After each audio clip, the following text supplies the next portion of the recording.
Hi, I'm Monica from California. Please like and subscribe. I was born to middle-class parents. Dad was a lawyer and Mom was a sculptor, and unfortunately, she wasn't as good as she thought. Is that a monkey's butt, Mom? Yes, it represents freedom.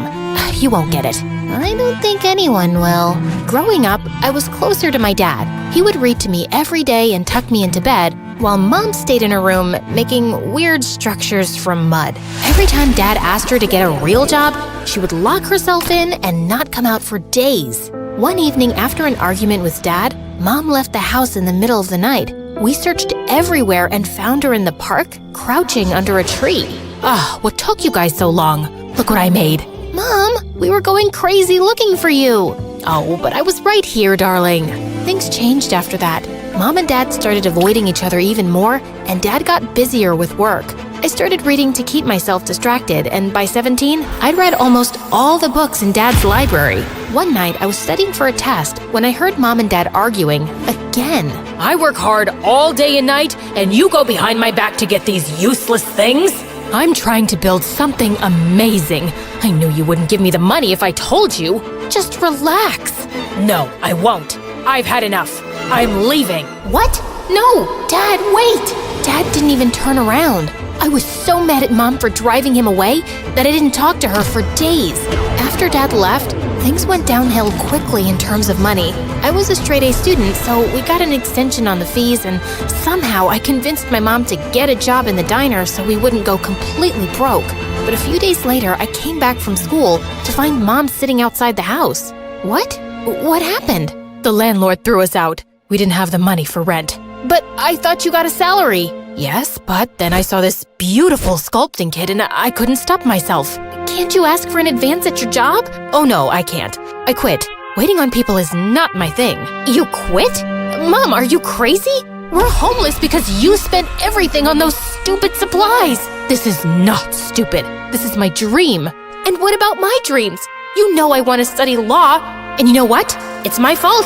I should have known better. The look on Mom's face broke my heart, but I was too mad to think straight. We took our luggage and moved to a motel nearby, and I spent the whole night applying to every part-time job on the internet. That's when I came across an ad asking for a babysitter for 10-year-old twin girls. The money was good, so I applied, and luckily I got a call back almost immediately, along with an address.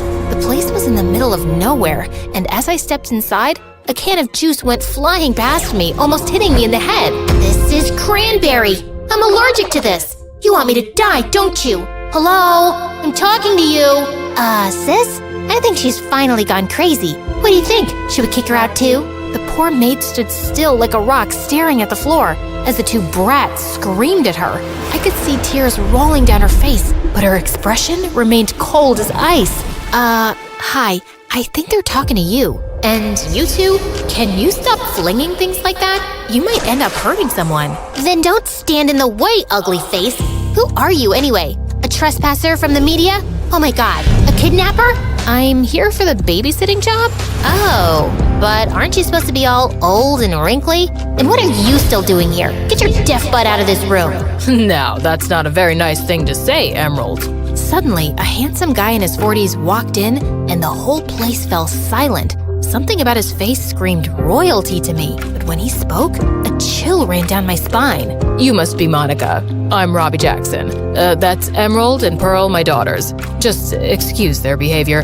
They get hyper around new people. No problem, but they do need to treat people with respect. Of course. That's why I want a good nanny for them, that could teach them some manners. You see, I'm a busy man, and I need my space.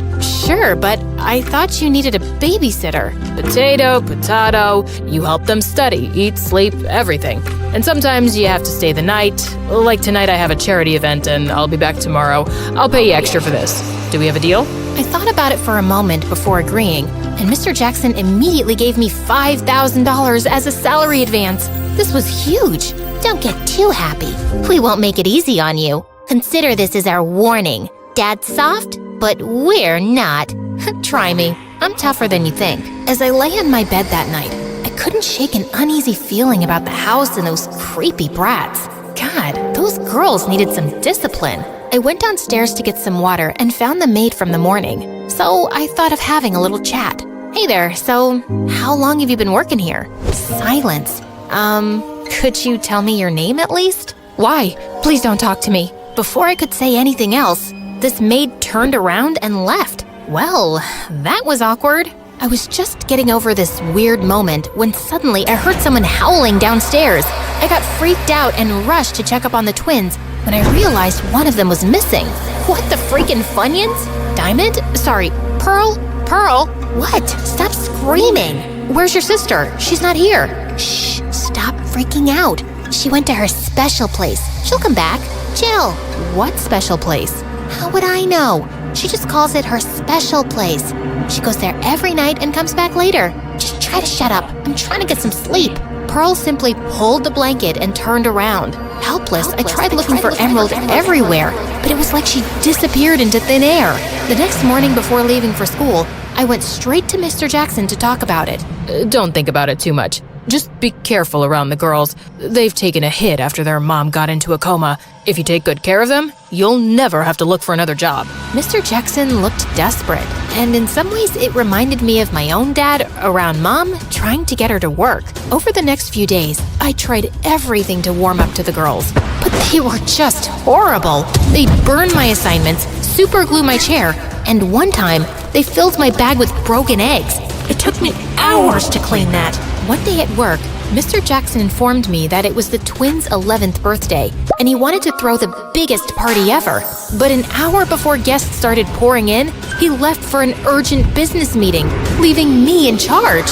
When I told the girls, they went ballistic. He'd always get away with it. Not this time. He's gonna regret missing out on our birthday. Emerald pulled a lighter out of her pocket and rushed to the library.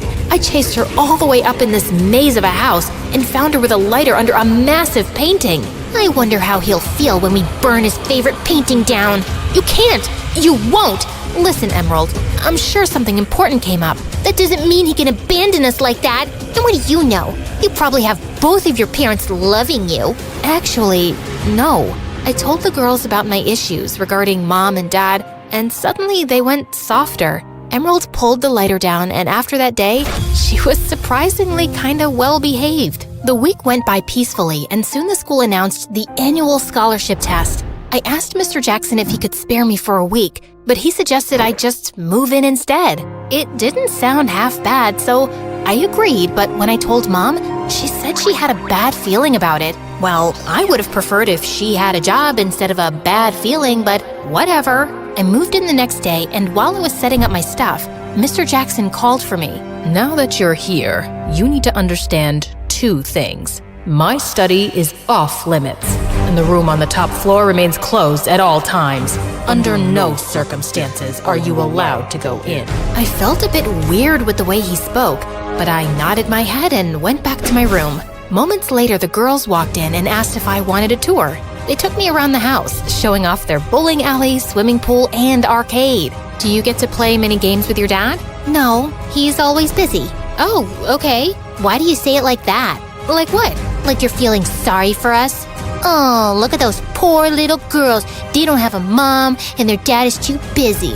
I'm sure you're thinking that. But guess what? Our daddy loves us deeply. Hey, I didn't mean it like that.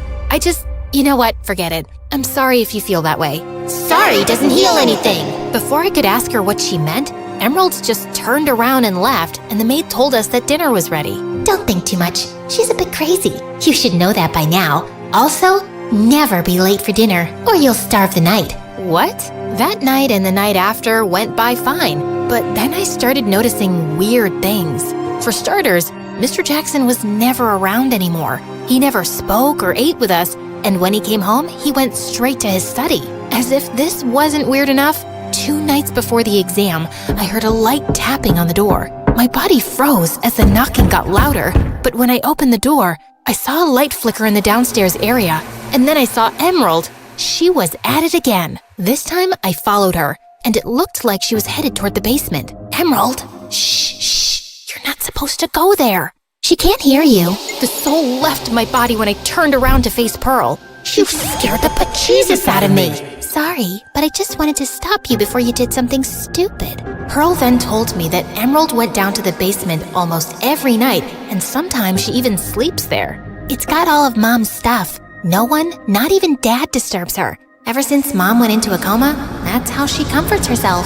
That explains why she went missing the first night I was here. But if you knew that, why didn't you tell me before? It was just fun watching you get creeped out. Anyway, you should sleep now. I'll keep an eye on her. I believed Pearl and went back to bed. But an hour later, I woke up again, and this time it was to the smell of smoke. My room was drowning in smoke. As I made my way to the hall screaming for the girls and dialing the fire brigade. Monica! Oh my God, are you okay? What happened? I don't know. I was waiting for Emerald and passed out on the floor. When I woke up, there was fire everywhere. Hold on, where's Emerald? The two of us rushed toward the basement, but the fire was totally out of control. Luckily, the fire truck arrived just in time and rescued Emerald unharmed. They said that the fire was caused because of a candle in the basement. I was just lighting up some of Mom's favorite candles, and I didn't realize when I dozed off, I burned everything that belonged to Mom. I'm so sorry. As long as we found you. Emerald started sobbing and I hugged her tight. Just then, Mr. Jackson arrived looking horrified, and when the fire guys told him what caused the mess, he lost his mind. You know what? I've done everything for you girls, and all you've done is made a mess out of my life. How could you burn the house down? I'm sorry to butt in, Mr. Jackson, but it was a mistake. Emerald feels horrible, and to be honest, you should be glad your girls are okay. And who are you to tell me what to do? Don't forget your place. You're just a servant here. You can't talk to her like that, Dad. She saved our lives. I can do whatever I want. Watch this. You're fired. Don't come here again. Gladly, Mr. Jackson. And I hope you become a better parent, because God knows these girls deserve it. I said my final goodbyes to the girls and left. Thanks to the wild night, I was super exhausted at school the next day and totally tanked my scholarship test. When I went home, Mom gave me the shocking news. Thanks to the fire, the secret room in the house had to be opened to check the damages, and thousands of gold coins and illegal cash were recovered.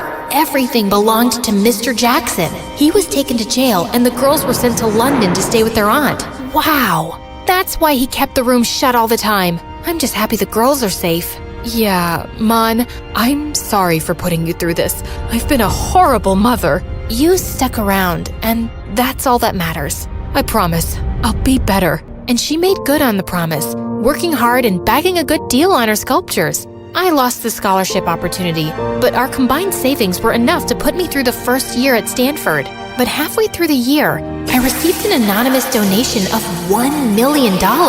And when I saw the bank details, it was some Linda Jackson, Mr. Jackson's wife. I immediately called the number, and Linda's secretary arranged for a meeting. I was surprised to see the girls waiting for me along with their mom. Monica! I've heard so much about you from my daughters. It feels like I know you already.